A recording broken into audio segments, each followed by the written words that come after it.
name is Jason, and this is Just Watches. Okay, today we have another watch from MMI. I previously reviewed their version 1 of their turret chronograph, but today they let me borrow the version 2 that has a few improved elements, including an awesome full lume dial. Now, before we get to the review, if you're enjoying the contents of this channel, I invite you to subscribe, and if you like the contents of this individual video, please give it a thumbs up. Thank you so much. As for price and availability, these are available right now in 2 different colorways, yellow and blue, and the MSRP is $419 US. The case is 40 millimeters in diameter, 47 millimeters lug to lug. It's 13.5 millimeters thick, but some of that is this domed sapphire crystal, and then it has a lug width opening of 22 millimeters. And then sized for my 6 3/4 inch wrist, it weighs in at 152 grams. Now the case is somewhat similar to the Seiko Samurai case with bold angular lugs. The mid case is primarily brushed, but we do have a nice high polished bevel on both the outer and inner edges of those lugs. The case back is a bit thick, but it does help balance the bezel on top. Also, that shorter lug to lug distance helps the watch stay planted on your wrist despite the case being quite flat overall. It's a solid case design, and while it's on the heavy side, I think the bracelet does counterbalance the watch nicely. The stock bracelet starts at 22 millimeters. The solid end links have a quick release system, which is fantastic to see at this price point. The end links also have a solid connection to the head of the watch despite being a quick release style. Now, the articulation of the bracelet against the back of the watch and between the links is both excellent, 2 factors that contribute to the overall comfort of a bracelet. The H links are completely brushed and taper from 22 down to 20, while the clasp jumps back up to 22 millimeters. The clasp is one we have seen on micro brands for a long time, this one being all brushed and signed with the MMI logo. The clasp operates with both a safety catch in addition to a twin trigger release. The scissor is fully milled and you do get 5 micro positions. Now, this is a tried and true design, however quick adjust clasps are becoming more common in this price point. And then finally, sizing is accomplished with screw links. The screw in case back helps provide 100 meters of water resistance. The MMI logo and information about the watch are both engraved into this case back. This watch is powered by the Seiko Mecha Quartz movement, the VK67A. Now, this is a quartz chronograph movement that features running seconds, a chronograph hand, a minute totalizer, and an hours totalizer. The mecha part is the fact that the chronograph does snap back mechanically when you reset it. And then additionally, the chronograph seconds hand moves multiple times per second rather than that standard ticking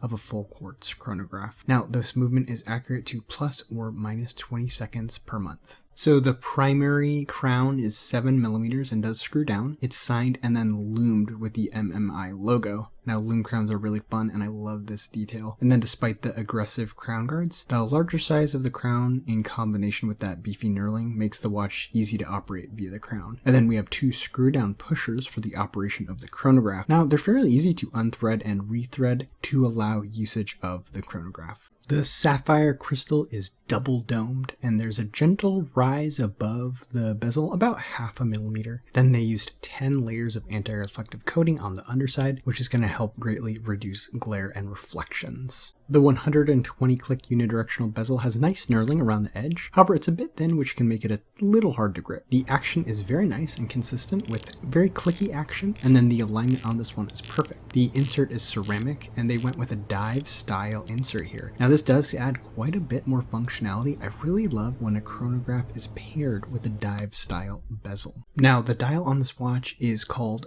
Bismarck Yellow, but it does read a bit more orange to me, and then it's a fully loomed dial. Just like on the Diver GMT, I was so impressed by the shade of color on the dial because I didn't realize you could get a full lume dial to have such a vivid color. Now, this dial has a lot going on. First, we have an orange rehaut that has the tachometer printed on it. The angle's a bit steep to be able to read it, but if you need that information, it is there. Next, we have that rotodate complication that MMI is famous for. They use in almost all of their watches, and that's black around the edge of the dial, and there's that very small orange indicator that travels around to display the date. Now, moving in, the dial raises up a bit, and that's where that lume dial begins. Around the edge of the section are dashes to display minutes and partial minutes. We also have 3 sub-registers. At 6, we have running seconds in black, and then at 12, chronograph minutes in black, and then at 9, we have chronograph hours, but they used orange. Now, using orange on the 9 o'clock sub-register is an interesting choice that adds a lot to the visual symmetry, despite the fact that there's no sub-register at 3. You will will notice, thankfully,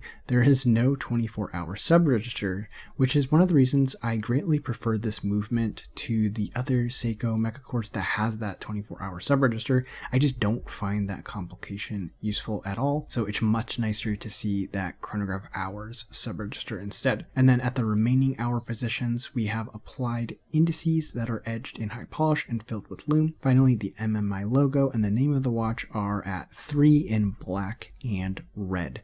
Overall, this is a very interesting dial, and it's quite busy, but it retains some elements of symmetry. The baton style hour and minute hands are gabled down the center so they catch light nicely. They're also filled with lume. Now the length of the minute hand is just right, terminating at the edge of the orange section of the dial. All of the chronograph hands, including the running seconds hand, are orange. The hour totalizer is a bit hard to see since it's kind of orange on orange, but other than that small detail, the handset is very legible. And you can see the lume on this watch is really fun. We have that full lume dial. I have the yellow and the blue here. And then you can also see the bezel insert is also fully lumed. So here is the watch on my 6 3/4 inch wrist. You can see that short lug to lug does help quite a bit. Also from the side, the watch does appear a little thinner in profile than its spec. This watch is on the heavier side, but I think on the bracelet, the overall balance of the weight is comfortable. Pros and cons, starting with the pros. Well, first, this dial is such a beautiful color in addition to being fully lumed. Most of the full lume dials I've seen previous to these ones from MMI have a little bit of a strange off-white color that I don't care for. Second, I wish more chronographs would use this VK67 movement that has the hour totalizer rather than that 24-hour sub-register. I just think that it's a much more useful feature to have. I think the 24-hour sub-register is pretty useless. Third, I've always been a huge fan of this date complication style, the rotated date that MMI uses on their watches. It's just a really fun and interesting way to display the date. Last, I love the combination of a chronograph with a rotating dive bezel. It adds a ton of functionality to the watch with multiple ways to time things.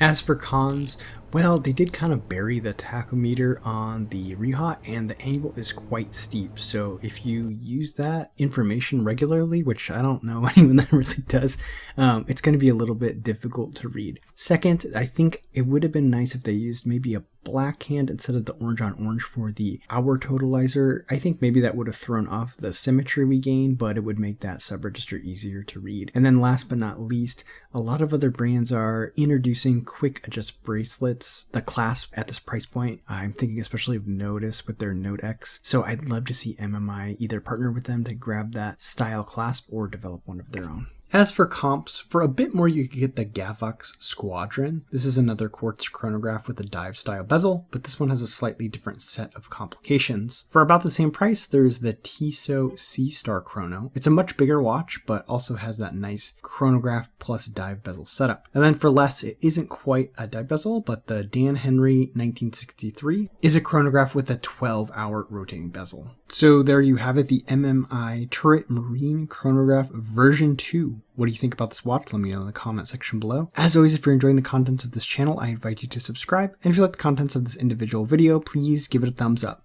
That's all for this time. My name is Jason, and you've been watching Just Watches.